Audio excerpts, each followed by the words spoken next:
How to FaceSwap in CapCut. Hi guys, welcome back to our channel. Let's begin. I'm going to show you or help you with that problem. First, click the CapCut and then find or search it FaceSwap and then click the FaceSwap and then you can choose a tons of FaceSwap here. I'll choose this one and then use this template. And then after that one,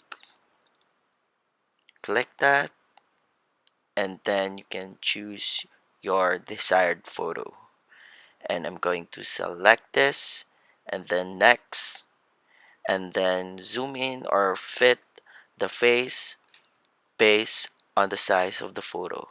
Okay, I'm going to resize this one. Okay, then check, and then after you edit or resize the photo, you can click export and then save it to device, and you're done. That's it.